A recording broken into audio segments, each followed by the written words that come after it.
नमस्कार दोस्तों, स्वागत है आप सबका हमारे YouTube चैनल में।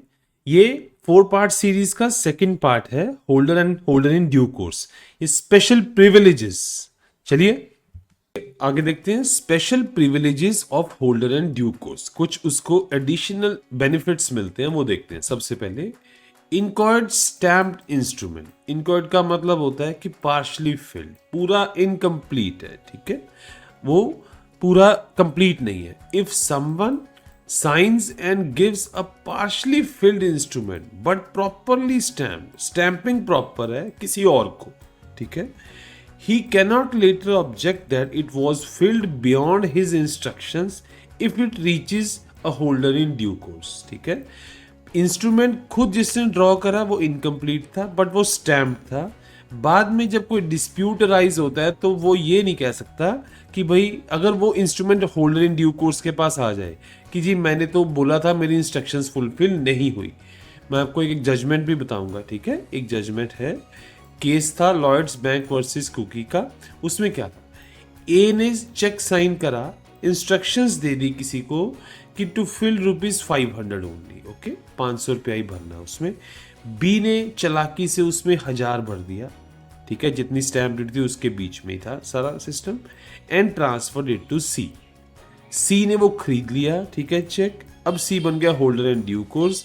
अब वो ए से पूरा पैसा ले सकता है, वो लीगल राइट है कोर्ट के थ्रू पूरा पैसा रिकवर कराने का।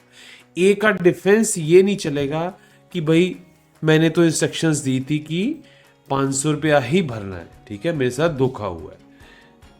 मिस्टर ए साइंस, अब एक और एग्जांपल बताता हूँ। Mister A signs a blank but properly stamp cheque and gives it to Mister B to fill ₹10,000। Incomplete है, उसने बोल दिया कि तो 10,000 भर लियो, ठीक है। बी ने चालाकी से 50,000 भर लिया और डी को बेच दिया वो इंस्ट्रूमेंट। डी को बेच दिया मेच्योरिटी से पहले। डी इनोसेंट है तो डी बन गया holder in due course, payment देके, ठीक है। अब कल को जब डी को पेमेंट नहीं मिल पाता तो डी कोर्ट में जाएगा, तो मिस्टर ए उस टाइम अपनी लाइबिलिटी डिनाई नहीं कर सकता इस ग्राउंड पे कि मैंने तो 10,000 भरने के लिए बोला था। अब वो holder in due course protected है। अगर चेक बियॉन्ड अथॉरिटी भी फिल करा गया, वो जो मिस्टर ए है वो मिस्टर बी के अगेंस्ट सेपरेट केस कर सकता है कि भाई इसने गलत यूज करा है, 420 लगवा सकता है। बट डी लायबल होगा, डी को लायबल होगा पूरा पैसा 50,000 देने के लिए, ओके। अब सेकंड देखते हैं privilege, liability of prior parties, section 36 of NIA, okay. All people who sign, जिन्होंने भी वो साइन करा है बिल पहले, ठीक है, जिन जिनके भी सिग्नेचर है, ड्रॉर, एक्सेप्टर, इंडोर्सर्स के, वो अगर वो instrument holder in due course के पास आ गया, कोई डिस्प्यूट राइज हुआ तो वो सारे जिम्मेदार होंगे कोर्ट में, okay. A draws bill and endorses to B, B to C, C is holder in due course. जब अगर डिस्प्यूट आएगा तो सी सबके अगेंस्ट केस फाइल कर सकता है क्योंकि सी होल्डर इन ड्यू कोर्स है। भाई उसने इंस्ट्रूमेंट खरीदा है पैसे देके, ओके, मेच्योरिटी से पहले, उसको नहीं पता था कि कोई घपला हो रखा है। सी बन गया होल्डर इन ड्यू कोर्स। कल को अगर सी को पेमेंट नहीं मिलता तो सी ये सबको कोर्ट में लेके जा सकता है, ओके। होल्डर के केस में ऐसा नहीं होता। आगे देखते हैं, फिक्टिशियस बिल। अगर बिल किसी फेक पर्सन के नाम पे बनाया जाए, ठीक है, सपोज, तो ड्रॉर बनाने वाला can not escape the liability to a holder in due course. एक एग्जांपल देखते हैं। सपोज एक्स बिल ड्रॉ करता है मिस्टर जी के नाम पे, जो कि एक फिक्टिशियस बंदा है, ये रियलिटी में एग्जिस्ट नहीं करता, ठीक है। जी ने पेमेंट कर रहा है, वो एग्जिस्ट नहीं कर रहा एक्चुअल में, ठीक है, बिल ही फेक है। और वो बिल एक्स चालाकी से इंडोर्स कर देता है वाई को, ठीक है, वाई दे देता है सी को, सी बन गया होल्डर एंड ड्यू कोर्स, ठीक है। अब बात ये है जी, पेमेंट करनी सी, सपोज इनिशियली जी ने, जी एक्सेप्टर था, तो C can still claim payment even though Mr G does not exist. इस ग्राउंड पे कि जी कोई है ही नहीं है जी, कोई बंदा, तो सी को डिनाई नहीं करा जा सकता, सी होल्डर इन ड्यू कोर्स है इस टाइम, ठीक है। ये है, देखो, इफ सी अगर अकेला होल्डर होता, ठीक है, होल्डर इन ड्यू कोर्स ना होता, मान लो उसके गिफ्ट मिला होता, तो bill was made in fictitious name, so the endorsement by Mister G is invalid. ठीक है, जी ने जो इंडोर्समेंट करी है वो इनवैलिड है, because G does not exist. As a result क्या हुआ, chain of title is broken and C cannot enforce the bill. देखो चेन टूट गई, जो इंटाइटलमेंट की चेन टूट गई, तो सी था होल्डर, तो उसको पेमेंट नहीं मिलेगा। ठीक है, इनवैलिड हो जाएगा, डिस्प्यूट राइज हो जाएगा, क्योंकि चेन ही ब्रेक होगी, क्योंकि सी होल्डर है, not a holder in due course. Okay, अगर होल्डर इन ड्यू कोर्स हो, फिर चाहे चेन ब्रेक भी होगी या फिर भी कोई इश्यू नहीं है। चलिए आगे देखते हैं। नेक्स्ट प्रिविलेज है conditional delivery of section 46 of NIA. If a bill or note is delivered conditionally, example, use this only if certain event happens. Delivery conditional है, ठीक है, but it is later transferred to the holder in due course. But बाद में holder in due course के पास वो instrument आ गया, तो prior parties claim deny नहीं कर सकती इस ग्राउंड में कि जो डिलीवरी थी वो कंडीशनल थी, वो स्पेशल पर्पस के लिए थी। ठीक है, सपोज वो कंडीशन फुलफिल नहीं हुई, ठीक है, तो तब भी इंस्ट्रूमेंट डिलीवर हो गया, तो उस ग्राउंड पे रिजेक्शन नहीं होगा अब पेमेंट के लिए। क्यों? क्योंकि अब वो जिसको मिला है वो होल्डर इन ड्यू कोर्स है। एक एग्जांपल देखते हैं। सपोज ए ने एक साइन चेक दिया बी को और बोला कि ये यूज करना है तभी अगर डील अप्रूव हो जाएगा। ठीक है, B ignores the condition and endorses it to a C, a holder in due course. Now C can claim payment and A can not escape by saying The check was meant to be conditional. Yes. अब C holder in due course है, उसको payment लेने का भी अधिकार होगा A से। अब इस ग्राउंड पे डिनाई नहीं होगा कि भाई ये तो डिलीवरी ही कंडीशनल थी, तो वो कंडीशन जब फुलफिल नहीं हुई तो डिलीवरी हुई नहीं, जब डिलीवरी हुई नहीं तो पेमेंट नहीं होगा। ओके, नेक्स्ट प्रिविलेज देखते हैं।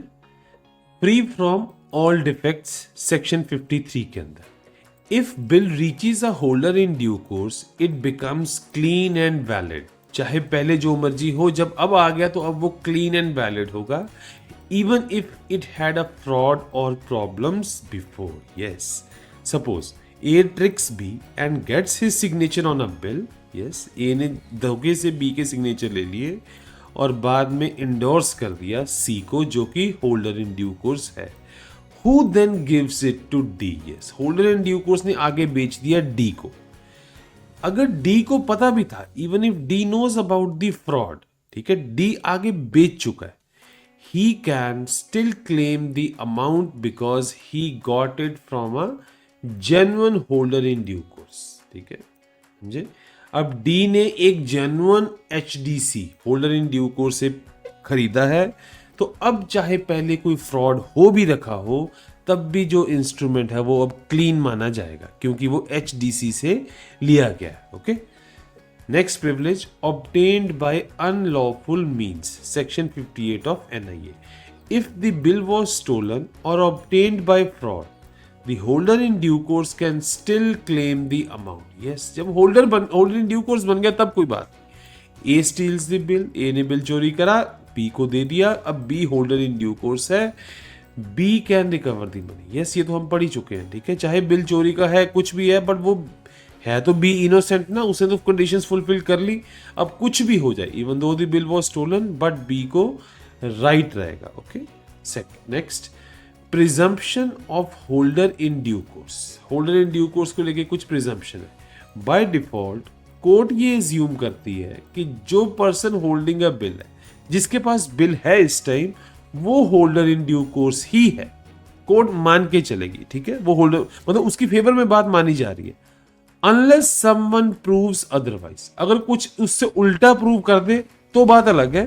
बाय डिफॉल्ट कोर्ट मान के चलेगी कि जो पर्सन जिसके पास बिल है वो होल्डर इन ड्यू कोर्स है। Suppose A says B got the bill by cheating, B के पास बिल है, ठीक है, कोर्ट क्या मानेगी कि बी HDC है, ये कोर्ट मान के चलेगा। ठीक है, बट ए कहता है कि बिल चोरी का है, तो ए को प्रूव करना पड़ेगा कोर्ट में, क्योंकि कोर्ट ने बी की फेवर में बात करनी है, अभी ए को प्रूव करना पड़ेगा। ठीक है, क्योंकि कोर्ट तो मानेगा कि भाई court will treat B as a valid holder in due course. Yes, A की ड्यूटी बनती है, बर्डन ऑफ प्रूफ ए के ऊपर है, ठीक है, प्रूव करने का। Next privilege estoppel.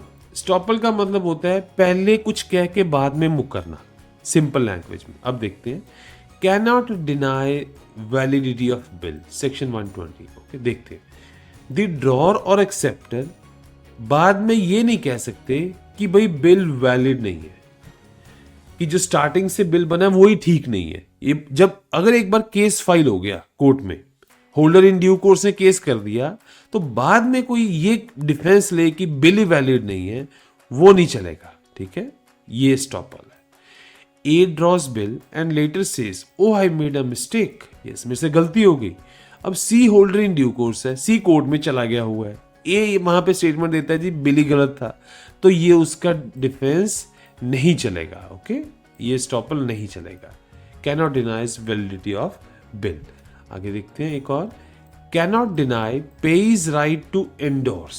ठीक है, ड्रॉर और acceptor cannot say that payee did not have the right to sign endorse the bill. Yes, ये नहीं कह सकते बाद में, जब केस लग गया ना एक बार, तो ये नहीं कह सकते कि भाई हाँ इसका तो कोई राइट ही नहीं है, किसी पॉइंट पे भी ये बात नहीं कह सकते। ठीक है, जब बिल एक बार एचडीसी के पास आ गया, suppose A draws a bill payable to B, B को पेमेंट जाना है, B endorses it to C, B C को इंडोर्स करेगा, ए बाद में कह दे कि B had no authority to sign. ठीक है, जब डिस्प्यूट अराइज हो तो ऐसा नहीं कह सकता, ए कैनॉट से दिस अगेंस्ट सी। अब सी क्या है भाई, होल्डर इन ड्यू कोर्स है, अब क्लीन हो गया इंस्ट्रूमेंट, अब कोई दिक्कत नहीं है। ओके, अब ये बाद में वो ये बात नहीं बोल सकता कि भाई उसको राइट नहीं था इंडोर्स करने का। ठीक है, नेक्स्ट देखते हैं, endorser cannot deny earlier parties.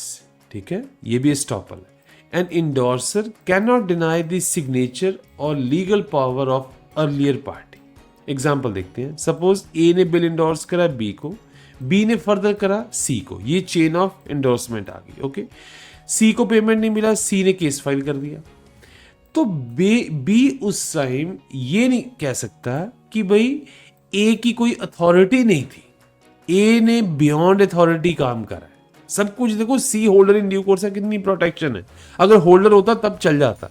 पर अब ये नहीं कह सकता बी कि भाई ये तो गलत था यार, ये तो बिल ही सही नहीं है, ये तो ट्रांजैक्शन ही ठीक नहीं हुआ। ठीक है, बाद में नहीं होगा, जब बी ने इंडोर्स कर दिया ना आगे होल्डर एंड ड्यू कोर्स को, तब सारे डिफेंस चलेंगे, तब आपने एक्सेप्ट कर लिया कि जो प्रायर पार्टीज थी उन्होंने सही करा बिल्कुल। तो इसी के साथ ही हमारा सेकंड पार्ट कंप्लीट होता है। Thank you for watching. Next part third रहेगा, जिसमें डिफरेंसेस हम देखेंगे holder and holder in due course में। अगर आपको हमारा ये वीडियो अच्छा लगा हो तो लाइक शेयर एंड सब्सक्राइब जरूर करें। Thank you.